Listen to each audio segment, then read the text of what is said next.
పశ్చిమ బెంగాల్లోని పశ్చిమ బర్ధమాన్ జిల్లా రాణిగంజ్లో క్రైస్తవ ప్రార్థనా కూటంపై విహెచ్పి కార్యకర్తలు దాడి చేసిన ఘటన తీవ్ర కలకలం రేపింది.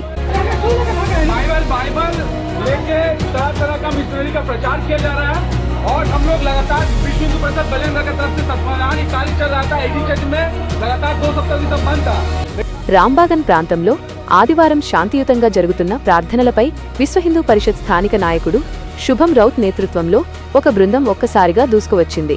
గిరిజన, వెనుకబడిన వర్గాల ప్రజలను, హిందూ మహిళలను బలవంతంగా మతమార్పిడులకు గురిచేస్తున్నారంటూ వారు తీవ్ర ఆరోపణలు చేశారు.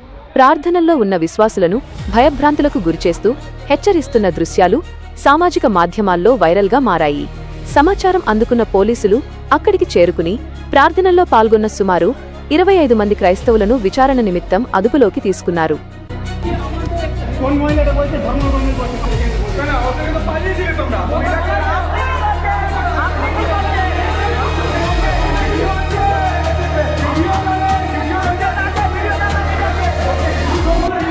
ఈ దాడిలో ఎవరికీ తీవ్ర గాయాలు కానప్పటికీ విశ్వాసులను తీవ్రంగా వేధించి బెదిరించారని ప్రత్యక్ష సాక్షులు ఆవేదన వ్యక్తం చేశారు.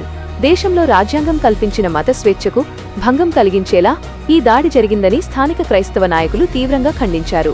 తాము కేవలం దేవుని ఆరాధనలోనే ఉన్నామని, ఎలాంటి బలవంతపు మతమార్పిడులు జరగడం లేదని స్పష్టం చేశారు.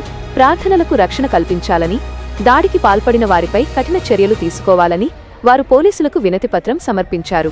దేశవ్యాప్తంగా క్రైస్తవ సంఘాలపై, ముఖ్యంగా అణగారిన వర్గాల సేవలో ఉన్న సేవకులపై ఇలాంటి దాడులు పెరిగిపోవడం పట్ల అంతర్జాతీయ మానవ హక్కుల సంఘాలు సైతం ఆందోళన వ్యక్తం చేస్తున్నాయి.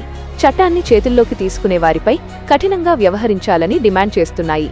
ఈ ఘటనపై ప్రస్తుతం విచారణ కొనసాగుతోంది. మరిన్ని తాజా సమాచారంతో మళ్లీ కలుద్దాం. చూస్తూనే ఉండండి DEI TV Christian news. God bless you.